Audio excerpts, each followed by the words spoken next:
কৃষকদের কৃষিজাত দ্রব্যের ন্যায্য মূল্যের দাবিতে রাজপথে বিজেপি। আলু, ফুলকপি, বাঁধাকপি ছড়িয়ে পথ অবরোধ বিরোধী দলনেতা শুভেন্দু অধিকারীর।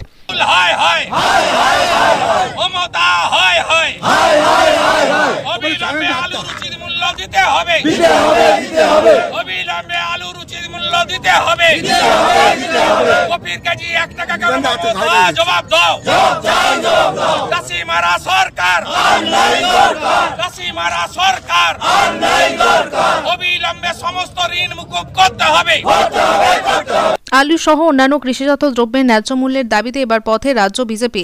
এদিন রাজ্যের বিধানসভার বিরোধী দলনেতা শুভেন্দু অধিকারীর নেতৃত্বে হুগলির কামারপুকুরে এক পথসভা ও পথ অবরোধ সংগঠিত হয়ে গেল। আজকের এই কর্মসূচিতে উপস্থিত ছিলেন বিরোধী দলনেতা শুভেন্দু অধিকারী, আরামবাগ সাংগঠনিক জেলার সভাপতি বিমান ঘোষ সহ অন্যান্য বিধায়কগণ এবং বিজেপির আরামবাগ সাংগঠনিক জেলার বিভিন্ন নেতৃত্ব। আজকের এই পথসভা থেকে একদিকে যেমন আলু ন্যায্য মূল্যের দাবিতে সরব হন, তেমনই কৃষিজাত অন্যান্য দ্রব্যের ন্যায্য মূল্যের দাবি তোলেন। এই ইস্যুতে বিজেপির নেতৃত্ব রাজ্য সরকারের তুমুল সমালোচনায় মুখর হন। হুগলির গোঘাটের কামারপুকুর থেকে সন্তোষ সাঁতরার রিপোর্ট, সময়ের সংবাদ।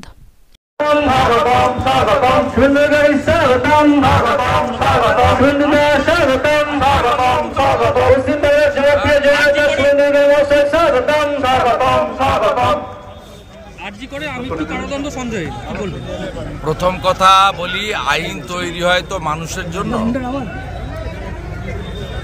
মানুষ এই রায়ে খুশি নয় এবং আমিও একজন মানুষ, যার হুঁশ আছে সেই তো মানুষ। সমাজ, পরিবার কেউ খুশি নয়। ভারতীয় ন্যায় সংহিতাতে ক্যাপিটাল পানিশমেন্ট দুভাবে ছিল, আছে একটা মৃত্যুদণ্ড, একটা আজীবন কারাদণ্ড। মহামান্য বিচারপতি তার ক্ষমতার বলে তিনি দিয়েছেন। আমি তার কলম বা তার রায়কে আইনগতভাবে চ্যালেঞ্জ করছি না। পরিবার সিবিআই তদন্তে খুশি নয়। পরিবার সিবিআই তদন্ত, না, আপনি তো অন্য কথা বলছেন। আজকে তো জাজমেন্ট দিয়েছে বিচারক। সিবিআই তো সঞ্জয় রায়কে মেন অ্যাকিউজড করেছে এবং সিবিআই যে চার্জশিটটা তো আপনারা না পড়ে বায়াসড কোশ্চেন করছেন।